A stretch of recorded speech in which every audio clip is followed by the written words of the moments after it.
Dito lang tayo. Maghihintay na lang tayo dito ng dumilim. Dumilim. Ang ganda ng kwan dito. Oh. Bundok dito. Hintay na lang natin na dumilim. Dito tayo magpapadilim. Dito tayo lulusong. Kasi ang linaw ng tubig dito. Oh. Linaw. Oh. Kitang kita. Oh.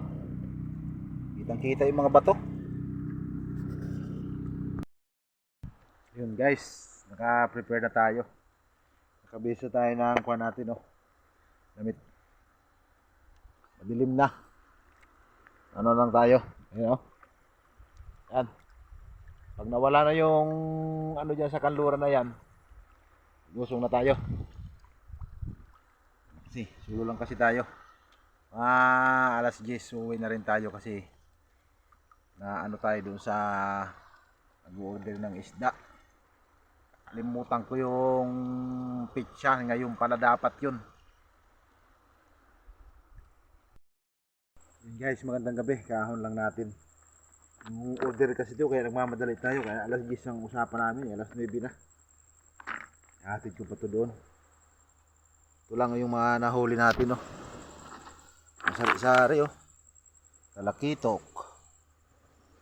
Mga labahita. So, malaking saguksok. Oh. Sa mga kulita. Ano? Sa maral bingi. Sakit makatusok to.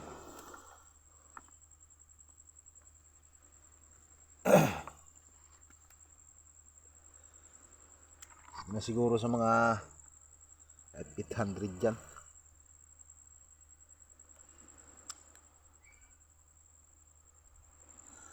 Nahatid pa natin yan doon.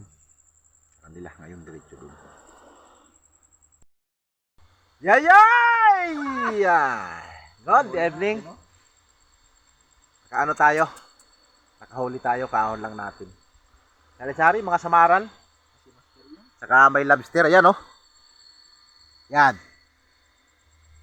Hey. Kadalag ko ng huli ko.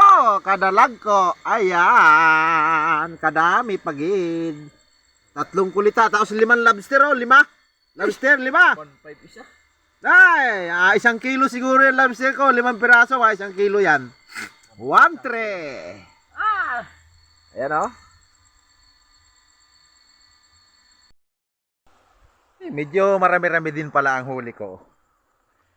Ano siya oh. Siyang puno sa timba. Thank you Lord at nakapuno tayo sa timba.